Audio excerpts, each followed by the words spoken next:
حدیث صحیحہ میں ناصر الدین البانی نقل کرتے ہیں کہ رسول اللہ صلی اللہ علیہ وآلہ وسلم نے فرمایا الحسن منی، حسن مجھ سے ہے، والحسین من علی، اور حسین علی سے ہے۔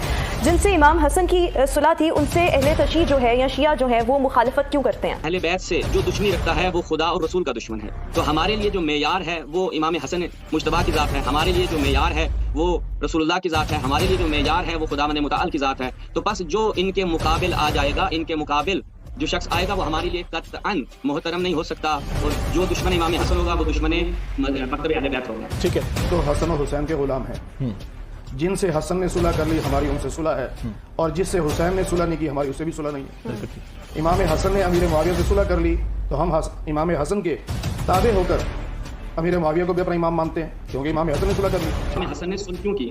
آیا جو یہ صلح ہو رہی ہے یہ شیر و شکر ہونے پہ دلالت کرتی ہے، اور اس کے بعد صلح ہونے کے بعد اس میں شرائط رکھی گئی، ان شرائط کے اوپر واجب کے بھی سلطان دارخن رہے، اور اس کے بعد امام حسن کی شہادت کی خبر سننے کے بعد معاویہ بن ابی سفیان نے اظہار مسرت کیا یا نہیں کیا، اس کے اوپر فہانی صاحب میں آپ سے یہ جاننا چاہوں گی، کیونکہ آج ہم حضرت امام حسن رضی اللہ تعالیٰ عنہ کی شخصیت پر بات کر رہے ہیں، جن سے امام حسن کی صلح تھی ان سے اہل تشیع جو ہے یا شیعہ جو ہے وہ مخالفت کیوں کرتے ہیں؟ اعوذ باللہ من الشیطان الرجیم، بسم اللہ الرحمن الرحیم، الحمدللہ رب العالمین والصلاة والسلام علی محمد وآلہ الطاہرین ولعنۃ الدائمہ علی اعدائہم اجمعین۔ سب سے پہلے تو تمام ناظرین کی خدمت میں اور اسٹوڈیو میں جتنے خواتین و حضرات موجود ہیں سب کی خدمت میں السلام علیکم ورحمۃ اللہ، اور اسی کے ساتھ تمام ناظرین کی خدمت میں امام حسن مجتبیٰ صلوات اللہ علیہ کی ولادت باسعادت کی مناسبت سے ہدیہ تبریک و تہنیت عرض کرتے ہیں۔ آپ نے سوال کیا، اس سوال سے پہلے میں چاہوں گا کہ امام حسن مجتبیٰ صلوات اللہ علیہ کی چونکہ ولادت باسعادت ہے تو ان کے فضائل کے حوالے سے ایک یا دو روایات آپ کی خدمت میں بیان کروں تاکہ مومنین کے لیے، ناظرین کے لیے امام کے جو فضائل ہیں وہ ایک تو واضح ہو جائیں، روشن ہو جائیں، اور ان کے دل اور ان کے قلوب جو ہیں امام کے فضائل سن کر منور ہو جائیں۔ ہم رخ کرتے ہیں جب منابع اہل سنت کا، تو وہاں پر ہمیں کچھ روایات نظر آتی ہیں۔ سلسلۃ احادیث صحیحہ میں ناصر الدین البانی نقل کرتے ہیں کہ رسول اللہ صلی اللہ علیہ وآلہ وسلم نے فرمایا الحسن منی، حسن مجھ سے ہے، والحسین من علی، اور حسین علی سے ہے۔ اب یہ جو رسول اللہ بیان فرما رہے ہیں کہ حسن مجھ سے ہے، اب رسول اللہ کے بارے میں یہ تمام مسلمانوں کا متفقہ عقیدہ ہے کہ رسول اللہ اپنی ہوائے نفس سے گفتگو نہیں کرتے۔ رسول اللہ ہم انسانوں کی طرح نہیں ہے کہ کسی سے عشق کریں یا کسی کے حوالے سے اپنی محبت کا اظہار کریں تو وہ ہوائے نفس کی بنیاد پر ہو، خواہش نفسانی کی بنیاد پر ہو، ایسا عقیدہ کسی کا بھی نہیں ہے۔ یعنی رسول اللہ کا کسی سے محبت کرنا وہ اس کے کمالات اور فضائل کی طرف نشاندہی کرتا ہے۔ اور ہمارے ہاں بھی روایات ملتی ہیں، البدایہ والنہایہ ابن کثیر دمشقی ایک بڑا خوبصورت واقعہ نقل کرتا ہے کہ امام حسن کا گزر ایک حبشی غلام ہے، اس کے نزدیک سے ہوتا ہے، اور دیکھتے ہیں کہ وہ حبشی غلام ایک روٹی اس کے ہاتھ میں ہے، ایک لقمہ وہ خود کھاتا ہے، ایک لقمہ اس ساتھ جو ایک کتا اس کے ساتھ بیٹھا ہوتا ہے اس کتے کو کھلاتا ہے۔ امام حسن اس کی جب اس روش کو دیکھتے ہیں تو اس سے پوچھتے ہیں کہ تم یہ کیا کر رہے ہو، یعنی ایک لقمہ تم خود کھا رہے ہو، ایک لقمہ اس کتے کو کھلا رہے ہو۔ تو وہ غلام کہتا ہے کہ مجھے حیا آتی ہے کہ میں خود تو کھاؤں لیکن میرے ساتھ یہ جو جانور بیٹھا ہے میں اسے نہ کھلاؤں۔ اس میں ایک بہت بڑا پیغام ہے، وہ انشاءاللہ ہم آگے اس کی طرف اشارہ کریں گے۔ جی امام نے جب اس کی غلام کی اس صفت دیکھا تو پتہ کرتے ہیں کہ یہ کس کا غلام ہے۔ معلوم پڑتا ہے کہ یہاں پر ایک کسی شخص کا باغ ہے اور یہ اس کے باغ میں کام کرتا ہے۔ امام اس کے مالک کے پاس جاتے ہیں اور اس سے ایک تو اس باغ کو خریدتے ہیں اور اس غلام کو آزاد کرواتے ہیں، اور اس باغ کو اسی غلام کو ہدیہ کر دیتے ہیں۔ تو اس واقعے کے اندر جو ایک پیغام ہے، اور امام نے جس صفت کو دیکھ کر اس سے آزاد کروایا، اس کے باغ اور اسے باغ ہدیہ کیا، وہ یہ کہ وہ اس چیز سے حیا کر رہا تھا، خود تو کھائے لیکن ساتھ میں ایک حیوان بیٹھا ہے اسے بھوکا رکھے۔ تو ماہ مبارک رمضان ہے، تمام مسلمانوں کو یہ دیکھنا چاہیے کہ اگر ہم اچھے سے افطار کر رہے ہیں، ہم اچھے سے کھانے کھا رہے ہیں، تو ہمارے ہمسائے میں، ہمارے پڑوس میں، ہمارے احباب اور اقارب میں کوئی ایسا تو نہیں ہے کہ جس کے پاس ایک وقت کا کھانا نہیں ہے۔ تو خداوند متعال سے دعا کریں گے کہ تمام مسلمانوں کو توفیق دے کہ وہ سیرت اہل بیت کو اپنائیں اور اس پر عمل پیرا ہوں۔ آپ کے سوال کا صرف جواب ایک لائن میں دیں گے ہم اس لیے جو امام حسن علیہ السلام سے محبت کا تقاضا یہ ہے، اہل سنت کے ہاں یہ روایات ہیں کہ سلسلہ تو احادیث صحیحہ میں خود ناصر الدین البانی نقل کرتا ہے کہ رسول اللہ نے دعا کی، اے اللہ تو اس سے محبت کر جو حسن سے محبت کرتا ہے اور میں حسن سے محبت کرتا ہوں، اور اس کے بعد بیان فرمایا کہ میرے اہل بیت سے جو دشمنی رکھتا ہے وہ خدا اور رسول کا دشمن ہے۔ تو ہمارے لیے جو معیار ہے وہ امام حسن مجتبیٰ کی ذات ہے، ہمارے لیے جو معیار ہے وہ رسول اللہ کی ذات ہے، ہمارے لیے جو معیار ہے وہ خداوند متعال کی ذات ہے۔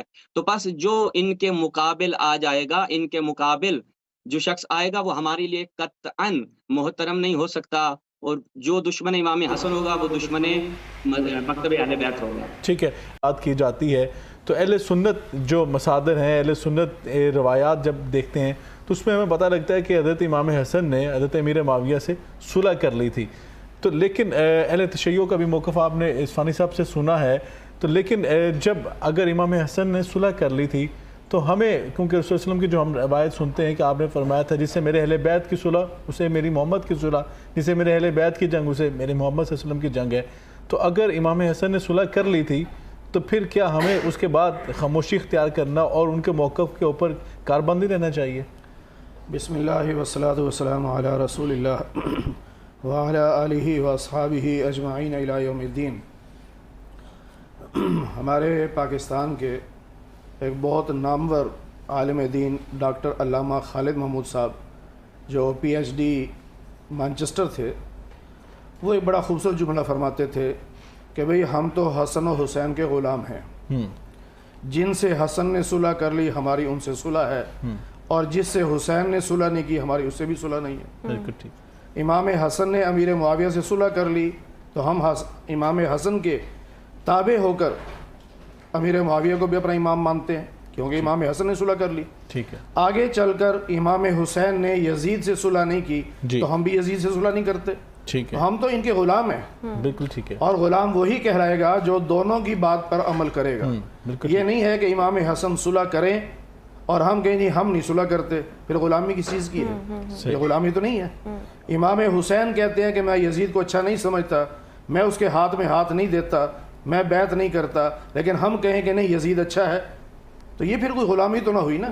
ان دو لفظوں پہ آپ ساری بات کا خلاصہ ہے کہ امام حسن نے حضرت امیر معاویہ سے صلح کی، ہم نے بھی ان سے صلح کی۔ ٹھیک ہے، امام حسین نے یزید سے صلح نہیں کی، ہم نے بھی صلح نہیں کی۔ بالکل ٹھیک ہے۔ ایک سوال اور آپ سے میں پوچھنا چاہوں گا کہ جب نبی پاک صلی اللہ علیہ وسلم کی روایت ہے کہ نبی پاک صلی اللہ علیہ وسلم کی حدیث مبارکہ روایت کی جاتی ہے کہ آپ نے فرمایا میری نبوت کی خلافت 30 سال ہوگی، 30 سال کا عرصہ ہوگی، تو اس کے اندر محدثین کہتے ہیں کہ 6 ماہ امام حسن کے شامل کیے جائیں تو نبوت کی خلافت پوری ہوتی ہے۔ تو ہم اکثر مساجد میں دیکھتے ہیں یا مختلف جگہوں پہ دیکھتے ہیں تو 4 خلفاء کی بات کی جاتی ہے، تو امام حسن کا نام اس میں ایڈ کیوں نہیں کیا جاتا؟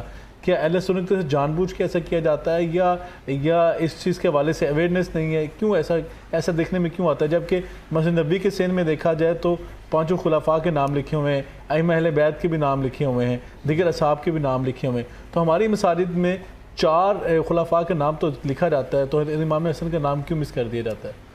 بہت ساری مساجد میں تو لکھا جاتا ہے، امام حسن کا نام بھی ہے، امام حسین کا نام بھی ہے۔ خلفاء کے اندر نہیں، خلفاء کے اندر جو ہے وہاں 2 چیزیں ہیں، ایک ہے خلیفہ راشد موعودہ جس کا قرآن نے وعدہ کیا، وہ 4 ہیں۔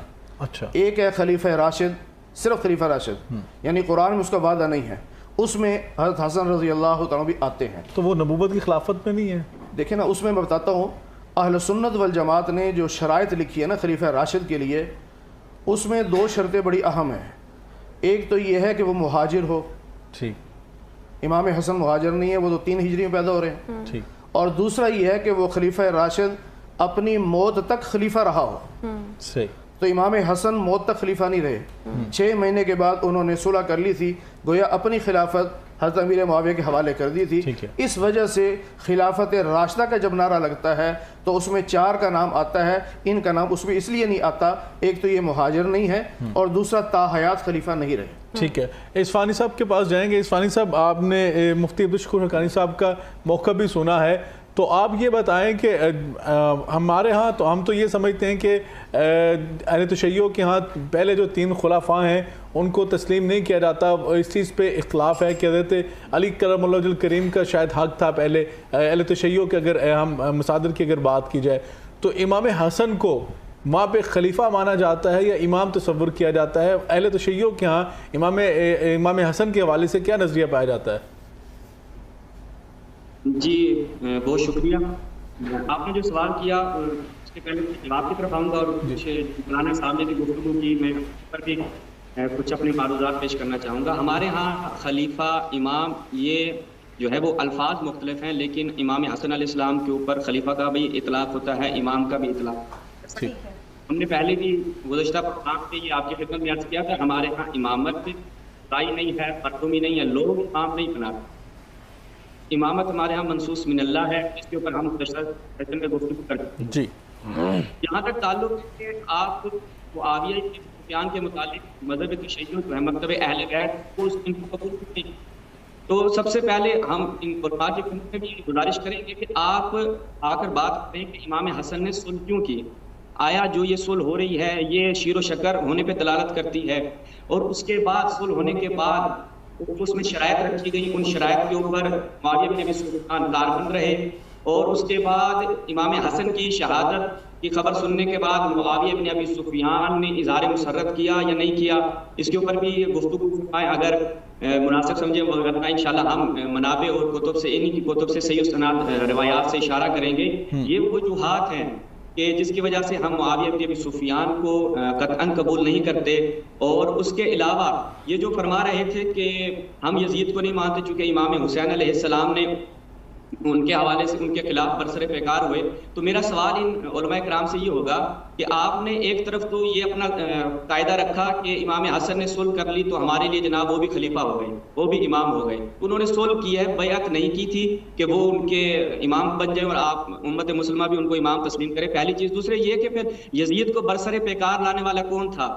اگر یزید کو برسر پیکار لانے والے معاویہ بن ابی سفیان تھے تو آپ کو صحابی رسول ہونے کی حیثیت سے ان کی اتباع کرنی چاہیے اور ان کے اس کام پہ قدم نہ لگاتے ہوئے معاویہ یزید کو بھی اپنا خلیفہ قبول کرنا چاہیے. اگر یزید کو برسر پیکار لانے والا معاویہ بن ابی سفیان نہیں تو پھر کون ہے؟ اس کا بھی یہ جواب دیں گے. میری یہاں پہ گزارشات تمام ہوتی ہیں. ٹھیک ہے، ڈاکٹر صاحب موجود ہیں ہمارے ساتھ. ڈاکٹر صاحب سے جانیں گے. ڈاکٹر صاحب انہوں نے کہا کہ جب صلح ہو گئی تھی تو صلح کے اوپر عمل درآمد نہیں کیا گیا، تو اہل تشیع کے ہاں یہ موقف پایا جاتا ہے کہ حضرت میرا معاویہ نے ان شرائط کے اوپر عمل نہیں کیا تھا. تو یہ بتائیں کہ جو ابھی جو اسفانی صاحب فرما رہے تھے تو اس والے سے آپ کا کیا موقف ہے؟ جی بسم اللہ الرحمن الرحیم. سب سے پہلے تو ڈاکٹر صاحب میں کچھ معروضات پیش کرنا چاہتا ہوں کیونکہ پچھلے پروگرام کے اندر جب میں نے جواب دیا تھا تو کیونکہ افطار کا وقت آ گیا تھا تو وہ میرا جواب مکمل نہیں ہوا تھا اور پیش نہیں ہو سکا، ناظرین کے سامنے آ نہیں سکا. کوشش کیجیے گا کہ اس کے ساتھ ریلیٹ کر لیں. میں ریلیٹ کروں گا. پہلی چیز تو یہ ہے کہ سب سے پہلی چیز یہ دیکھنی ہے کہ ہمارے ہاں بطور مسلمان ہمارے ہاں 2 مشرب ہیں، ہماری 2 جڑیں ہیں، وہ اہل بیت اور اصحاب ہیں. ہم کسی ایک کو بھی پس پشت نہیں ڈال سکتے، ہم کسی ایک جڑ کو بھی نہیں کاٹ سکتے. ہمارے ہاں ان دونوں مشارب میں سے لینا ہمارے لیے ضروری ہے، ہمارے لیے وہ بطور دین ہے. اس چیز کو ذرا مد نظر رکھیے کیونکہ پچھلے پروگرام کے اندر جس طرح شیخین کے خلاف ان کو غاصب اور جس طرح حضرت صاحب نے فرمایا تھا تو یہ اس چیز سے پرہیز کریں کیونکہ اس سے جو ہے نا وہ معاشرے کے اندر امن خراب ہوتا ہے. ہم تو میں کوئی مناظرے کی بات نہیں کر رہا، میں تو کہہ رہا ہوں جو انہوں نے خود فرمایا تھا قرآن پاک کی آیت سے کہ ہم لوگوں کو بلاتے ہیں وجادلہم باللتی ہی احسن، تو احسن طریقے سے ہم بھی ان کو دعوت دیتے ہیں کہ ہم جو ہے وہ ہمارے درمیان جو مشترک باتیں ہیں ان کو اکٹھی کر سکیں. اور دوسری بات یہ ہے کہ کیونکہ ان کے ہاں 2 بڑے مسئلے ہیں. 2 مسئلے یہ ہیں، ایک تو تقیہ کا مسئلہ ہے کیونکہ یہاں پہ جب ہمارے سامنے کوئی بات کرتے ہیں تو شیعہ علماء بات کرتے ہیں تو وہ شیخین کی جو ہے وہ یہاں پہ ہم آپ نے سنی بھی ہیں کہ وہ تعریفات کرتے ہیں، لیکن کیونکہ وہ قم میں بیٹھے ہیں یا ایران میں بیٹھے ہیں تو شکر ہے کہ انہوں نے تقیہ نہیں کیا اور سامنے جو ہے قوم کے آگے کس طرح انہوں نے شیخین کے خلاف بات کی ہے. تو بہرحال ایک تو یہ تقیہ کا مسئلہ ہے. دوسرا مسئلہ یہ ہے کہ سر اسناد کا مسئلہ، جیسے ابھی وہ اپنے ہمارے حوالے سے وہ بات کرتے ہیں تو ہمارے ہاں کیونکہ اہل سنت میں جب بھی کوئی، کیونکہ ایک قرآن حجت ہے اور سنت مصطفیٰ حجت ہے، اس حجت کے لیے اسناد درکار ہیں. یعنی ہم آقا علیہ الصلوۃ والسلام کی حدیث کو، آپ کے عمل کو، آپ کے قول کو، آپ کی تقریر کو ہم حجت مانتے ہیں، لیکن اس کے لیے کنڈیشنز یہ ہیں کہ وہ متن کے ساتھ ساتھ سند بھی درست ہو. اب جس طرح انہوں نے پرسوں اس پروگرام میں کہا کہ جی میں نہج البلاغہ کو نہیں کہ اس جو یہ خطبہ ہے اس کو نہیں مانتا، بات یہ ہے کہ جو سید رضی صاحب ہیں جو مؤلف ہیں ان کا تاریخ وصال ہے 406 ہجری. اب آپ اندازہ لگائے کہ امام بخاری جو ہے وہ 194 میں پیدا ہوتے ہیں، یعنی حضور اکرم صلی اللہ علیہ وسلم کے 200 سال کے بعد. اب اندازہ لگائے کہ یہ 400 سال کے بعد انہوں نے کتاب کی تالیف کی ہے، اور اس میں سینکڑوں خطبے ہیں، سینکڑوں خطوط ہیں. میں نے 2-3 جو نہج البلاغہ کو دیکھا ہے، جو مفتی جعفر حسین صاحب کی اردو والی بھی، اس سے پہلے والی بھی، تو سید علی نقی والی بھی، تو اس کے اندر خطبہ شروع ہوتا ہے، سند ہے ہی کوئی نہیں. یہ میں آپ کو یہ حلفاً بات بتا رہا ہوں کہ سند موجود ہی نہیں ہے. اب اس میں سے کس کو آپ نے ثقہ کہنا ہے، کس کو آپ نے ضعیف کہنا ہے، وہ بنیاد صرف ان کے عقیدے کے اوپر ہے. یعنی پک اینڈ چوز ہے. اب آپ کو میں نے جیسے نہج البلاغہ کہا، یہ ایک خطبہ کو آپ کہتے ہیں کہ میں مانتا ہی نہیں ہوں، میں آپ کو اس میں سے ریفرنس دوں گا، جیسے میں نے ان کو حضرت علی کی بیعت کرنے کا ریفرنس دیا کہ میں نہیں مانتا کیونکہ یہ ضعیف ہے. اب ان کی ثقافت اور ان کی ذوق کے اوپر ہمارے پاس تو کوئی دلیل نہیں ہے. جیسے تقیے کے اوپر ہمارے پاس کوئی دلیل نہیں ہے کہ ہم کہیں کہ یہاں پہ یہ تقیہ کر رہے ہیں یا نہیں کر رہے، ہمیں ہمارے پاس کوئی پیرامیٹر نہیں چیک کرنے کے لیے. تو لہٰذا میں یہ دونوں باتیں آپ کے سامنے اس لیے عرض کی ہیں کہ جب یہ بات کرتے ہیں، جس طرح ابھی انہوں نے بات کی کہ وہ امام جو ہے وہ معصوم ہوتے ہیں، جس طرح ہم نے بات کی ہے، دیکھیے جی امام معصوم بھی ہے، امام منصوص من اللہ بھی، یعنی اللہ تعالیٰ کی طرف سے وہ نامزد زدہ ہے، اس کو لوگ منتخب نہیں کرتے. اور تیسرے نمبر پہ ان کا قول جو ہے وہ حجت بھی ہے. جیسے حجت قطعی جو ہے، جس طرح قرآن اور حدیث اور آقا علیہ السلام کا، اسی طرح آپ اس کو حجت مان رہے ہیں. اب یہ تینوں چیزیں آپ حجت مان رہے ہیں. اب مجھے بتائیں سوائے نبوت اور امامت کے لفظ کے اس میں فرق کیا رہ گیا؟ یعنی آپ ان کے قول کو حجت بھی مان رہے ہیں، آپ ان کو معصوم بھی مان رہے ہیں، آپ ان کو منصوص من اللہ بھی مان رہے ہیں، تو فرق کیا ہو گیا؟ اور اب جیسے ہی انہوں نے بات کی ہے کہ سلو کر لی ہے، تو بھائی میرا سوال یہ ہے کہ جب حضرت امام حسن مجتبیٰ رضی اللہ تعالیٰ عنہ نے سلو کر لی، وہ تو آپ کے قول کے مطابق منصوص من اللہ تھے، وہ تو منصوص من اللہ تھے، وہ تو اللہ کی طرف سے نامزد تھے نا. تو ان کی جو انہوں نے شرائط رکھی، وہ اللہ تعالیٰ کو نہیں پتا تھا کہ یہ اس سے معاذ امیر معاویہ مکر جائیں گے، تو پھر انہوں نے صلح کیوں کی؟ تو بات یہ ہے کہ اس طرح نہ کیجئے. انہوں نے جب ان کی کتابوں میں لکھا، میں ان کے حوالے دے دوں گا، کہ جس کے اندر انہوں نے کہا کہ میں قرآن کے اوپر اور سرکار دو عالم صلی اللہ علیہ وسلم کی حدیث کے اوپر اور خلفائے راشدین کی سنت کے مطابق جو ہے میں ان کے ساتھ صلح کروں. بالکل ٹھیک ہے. عثمانی صاحب آپ نے موقف ڈاکٹر صاحب کو سن لیا ہے، اگر آپ اس حوالے سے کچھ کہنا چاہیں تو. جی چند نکات جو ہے وہ میرے فاضل دوست نے بیان کیے ہیں، میں مختصراً جو ہے وہ ان کے جوابات ایک دو لائن میں دوں گا، چونکہ وہ اس قدر تفصیل طلب نہیں ہے. نہایت ہی ہم کہہ سکتے ہیں کہ ایک مکتب تشیع کا چھوٹا سا بچہ بھی ان سوالات کے جوابات دے سکتا ہے، چونکہ یہ عدم آگاہی کا نتیجہ ہے اس طرح کے سوالات کرنا. جو انہوں نے نہج البلاغہ کے حوالے سے بات کی، میں نے اگر ان کے حافظے میں ہو تو میں نے گزشتہ سیشن میں بھی کہا تھا کہ نہج البلاغہ بخاری مسلم کی طرح نہیں ہے. یہ پہلا میں نے وہاں پر جملہ عرض کیا تھا. اس کے بعد کہا تھا کہ اس کی اسناد نہیں ہے، اس کے لیے اگر آپ تحقیق کرنا چاہتے ہیں تو مسند نہج البلاغہ کی طرف رجوع کریں. 3 جلدوں میں وہ چاپ ہوئی ہے، سید محمد حسینی جلالی کی وہ تصنیف ہے. اس میں نہج البلاغہ میں سید رضی نے جہاں جہاں سے بھی خطبات، مکتوبات اور کلمات کثار لیے ہیں ان کی اسناد وہاں پہ دی گئی ہیں. تو یہ نہج البلاغہ کے حوالے سے ان کی آشنائی نہیں تھی، اس لیے میں ان کی خدمت میں یہ عرض کر دیا. اور اس طرح کنز العمال کی طرف آ جائیں، وہاں پہ اسناد نہیں ہے، اسناد حذف کر دی جاتی ہیں. بہت سی ایسی کتابیں لکھی جاتی تھیں، ان میں جو طریق اور سند ہوتا تھا اختصار کی خاطر ان میں حذف کر دیا جاتا تھا. اس میں مؤلف کی جو ہے وہ اس کی ایک خاص روش ہوا کرتی تھی. تو یہ کوئی کتاب کے اوپر اس سے تعان نہیں آتا کہ جی وہ تو انہوں نے 400 سال بعد لکھی. بخاری جو ہے وہ آپ کہہ رہے ہیں 194 میں پیدا ہو رہے ہیں، بخاری کب لکھی جا رہی ہے؟ اور رسول اللہ کی سنت تو خود اہل سنت کے ہاں 100 سال تک لکھی ہی نہیں گئی. پہلے خلیفہ اور دوسرے خلیفہ کی جانب سے ممنوع اور آگے یہ سلسلہ چلتا گیا، اور 100 سال کے بعد رسول اللہ کی احادیث جو ہیں وہ لکھی جانا شروع ہوئی ہیں. تو یہ بھی اپنے جو ہے وہ اپنے اس میں رکھے ہیں، اذہان میں یہ ان چیزوں کو بھی رکھے ہیں. اس کے بعد میرے بھائی نے بات کی کہ یہ بڑی زبردست بات تھی. اسامہ بھائی میں بھی آپ کی خدمت بھی عرض کروں گا، آپ ہمارے بڑے عزیز ہیں، اور تمام ناظرین کی خدمت میں بھی جو یہ بیان کر رہے تھے وہ نہایت خطرناک جملہ ہے کہ یہ ایران میں بیٹھے ہیں، وہاں سے یہ بات کر رہے ہیں، تو گویا ایسا ہے کہ ایران سے بیٹھ کے ہردہ سرائی کی جا سکتی ہے. یہ نہایت خطرناک جملہ ہے. تو اس کا میں اس کو تھوڑا سا کلیریفائی کر دوں تمام ناظرین کے لیے کہ ایران میں بیٹھے ہونا یا پاکستان میں بیٹھے ہونا لازم نہیں ہے. اگر یہ خواہش مند ہے میں پاکستان میں آ کے ان کے روبرو بیٹھ کے یہی گفتگو کر سکتا ہوں اور میں ساتھ میں بخاری مسلم رکھوں گا. اچھی بات. میں نے جو بھی وہ کہتے ڈاکٹر صاحب کہہ رہے میں ریڈی ہوں آپ کے لیے. جی ڈاکٹر صاحب میں اس بات کو اپریشیٹ کرتا ہوں کہ آپ تکیہ نہیں کر رہے. آپ نے جو معافی ضمیر بیان کیا ہے شیخین کے لیے, میں اس بات کو اپریشیٹ کرتا ہوں کہ شیعہ لوگوں کا کیا موقف ہے وہ دنیا کو پتہ چلنا چاہیے. اچھی بات ہے آپ نے, اچھا میں اس بات کو اپریشیٹ کرتا ہوں. جی میں عرض کر رہا ہوں میں یہاں پہ علوم دینیہ کی تحصیل کے لیے موجود ہوں اور پاکستان میں آنا جانا بھی ہوتا ہے. انشاءاللہ آپ سے بھی کبھی ملاقات کریں انشاءاللہ. جہاں تک تقیہ کا تعلق ہے تو تقیہ وہاں پہ علماء آتے ہیں, میں نے ان کی کبھی وہاں پہ گفتگو نہیں سنی. ہم نے جو اپنا معافی ضمیر بیان کیا ہے اس کی آپ مستندات پہ کیوں نہیں بات کرتے؟ میں اسامہ بھائی سے گزارش کروں گا کہ آپ آ کر بات کریں کہ میں نے ایک جملہ بھی کسی شیعہ کتاب سے پیش نہیں کیا, ایک جملہ بھی اپنی طرف سے, یا جیسا کہ حضرت ابو ہریرہ سے پوچھا یہ حدیث آپ کہاں سے بیان کر رہے ہیں, انہوں نے کہا میں اپنی جیب سے بیان کر رہا ہوں. میں نے اپنی کوئی جیب سے بیان نہیں کیا, میں نے انہی کی کتابوں سے. مسلم کی اگر وہ روایت نہ ہو, میرے پاس ابھی مسلم موجود ہے, میں یہاں مسلم سامنے آپ کے کھول کے رکھ دوں گا اور یہ بھی کھول لیں. اگر وہ روایت نہ ہو میں ذمہ دار ہوں. تو اس لیے آپ اگر کہتے ہیں کہ یہ حرزہ سرائی کی جا رہی ہے تو کہیں کہ جناب مسلم نے حرزہ سرائی کی ہے. اگر کوئی قدغن لگائی جائے تو جناب مسلم نشا پوری صاحب کے اوپر قدغن لگنی چاہیے. اس لیے آپ یہ میرے اوپر اس کو الزام نہ دیں کہ میں نے آ کر شیخین کے بارے میں یہ بات کی ہے, تو یہ بات نہایت آپ کی درست نہیں تھی.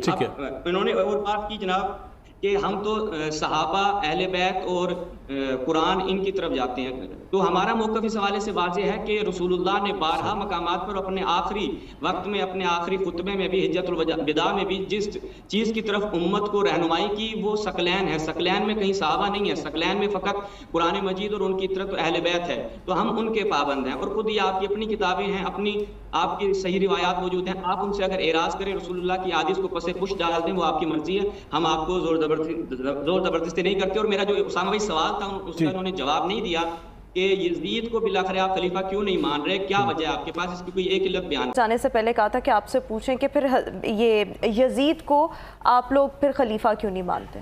اس لیے کہ یزید اہل نہیں تھا خلافت کے. ٹھیک ہے, یزید خلیفہ بننے کے اہل نہیں تھا. اور اہل سنت والجماعت کا موقف یہ ہے کہ یزید تابع بھی نہیں ہے. بعض لوگ اجماع امت ہے, جی اجماع امت ہے, وہ تابع نہیں ہے. اس لیے کہ تابع وہ ہوتا ہے جو صحابہ کے نقش قدم پہ چلے. تو وہ صحابہ کے نقش قدم پہ تو نہیں چلا. بہت خوبصورت بات مفتی عبدالشکور حقانی صاحب نے فرمائی. عثمانی صاحب آپ نے موقف سنا, مفتی فضل ہمدرد صاحب کا بھی اور حقانی صاحب کا موقف بھی آپ نے سنا ہے.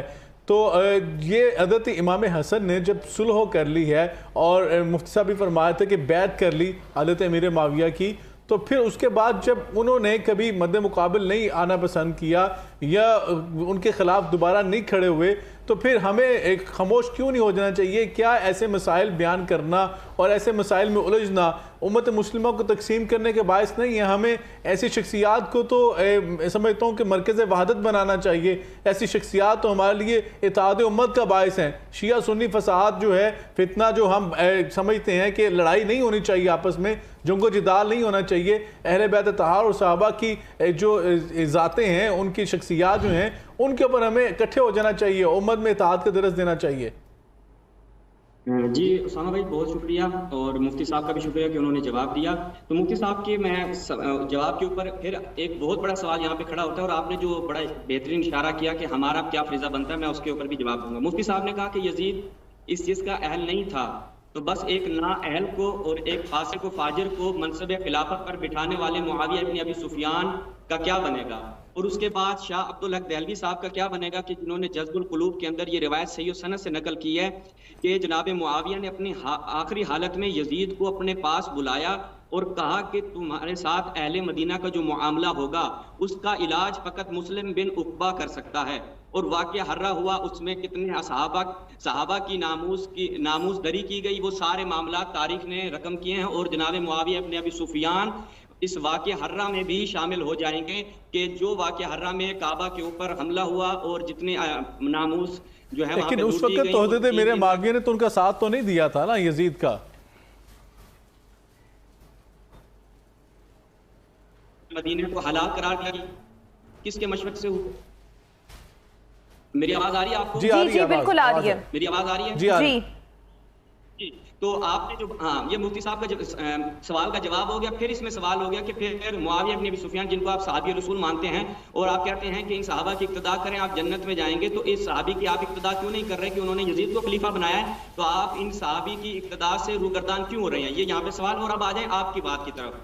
ان تمام حضرات سے پوچھیں کہ امام حسن کی صلح پہ جو اتنا زور دیا جا رہا ہے کہ ہمیں امام حسن نے صلح کر لی تو آپ کو بھی امام مان لینا چاہیے, آپ ان سے وجہ کیوں نہیں پوچھتے کہ امام حسن نے صلح کی کیوں؟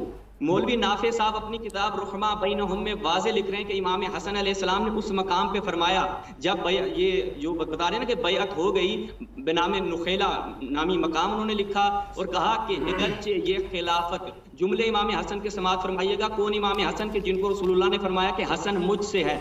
امام فرماتے ہیں کہ اگرچہ یہ خلافت میرا حق ہے لیکن میں اسلام کی خدمت کی خاطر اور اختلاف ختم کرنے کی خاطر اور مسلمانوں کے خون کی محافظت کی خاطر میں اس کو ترک کر رہا ہوں. اور آپ یہ کہہ رہے ہیں نا کہ جناب امام حسن علیہ السلام نے جو ہے وہ ان کو اپنا امام تسلیم کر لیا, ان کی بیعت کر لی.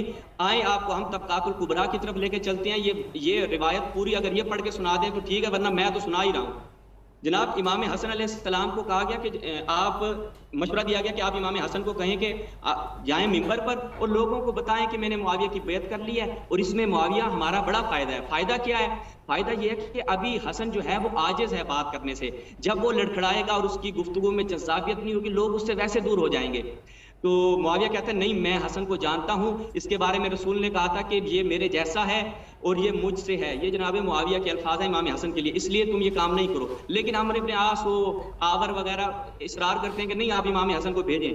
امام حسن علیہ السلام ممبر پر جاتے ہیں اور وہاں پر جا کر فرماتے ہیں کہ میں نے تمہارے خون کی خاطر معاویہ کے ساتھ شرط رکھی ہے کہ وہ تمہارے درمیان عدالت کا اجرا کرے گا, غنائم کی تقسیم میں عدالت سے کام لے گا, فے کو تمہارے درمیان عدالت کے ساتھ تقسیم کرے گا. تو معاویہ نے کہا, معاویہ کی طرف اشارہ کیا, معاویہ ایسا کرو گے؟ معاویہ نے کہا ہاں کروں گا. اس کے بعد امام حسن علیہ السلام نے ایک آیت پڑھی ہے, وہ جو وحدت کی آپ نے بات کی نا اسامہ بھائی, آیت کیا پڑھی؟ وَإِنْ أَدْرِ لَعَلَّهُ فِتْنَةٌ لَكُمْ وَمَتَاعٌ إِلَىٰ حِينٍ, سورۃ الانبیاء آیت نمبر 111. یہاں پر کیا ہے کہ لَعَلَّهُ فِتْنَةٌ, اب یہ فتنہ کون تھا؟ اور یہ آیت پھر اشارہ بھی معاویہ کی طرف کیا, روایت طبقات کبریٰ کی. فتنہ تو آزمائش کے زمرے میں نہیں آئے گا وہاں پہ کہ امت مسلمہ جس کے آزمائش تھی. ہاں تو بھئی ایک صحابی کے ذریعے کون سی آزمائش لی جا رہی ہے؟ وہ تو امام ان کو تسلیم کر رہے ہیں تو پھر رضاعت قلبی ہونی چاہیے. اور دوسری بات, خود علماء اہل سنت نے اپنی کتابوں میں خلافت عظمیٰ نامی کتاب میں باقاعدہ جب بیعت کی شرائط لکھی ہیں تو بیعت رضائیت سے ہوتی ہے, اقرار اور مجبوری سے نہیں ہوتی.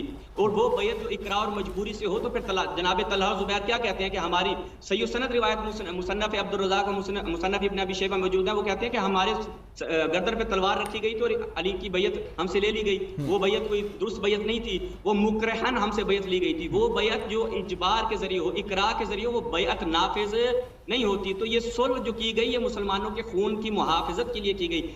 مسلمانوں کے خون کو خطرہ کس سے تھا یہ سوال ہے. امت مسلمہ کو یہ جاننا چاہیے کہ کیوں جس کو رسول اللہ نے سردار کہا تھا, ان کے رسول اللہ کے فرمان کو پس پش ڈالتے ہوئے جناب معاویہ بن ابی سفیان نے جنگ کشی کی اور ان کے والد کے خلاف بھی نکلے تھے کہ جن کے متعلق امیر المومنین کے متعلق جن سب نے ان کی خلافت کو قبول کر لیا تھا, لیکن معاویہ بن ابی سفیان نکلے. تو یہ پوری تاریخ بھری پڑی ہے میرے بھائی, یہ کہاں تک آپ چھپائیں گے ان چیزوں کو؟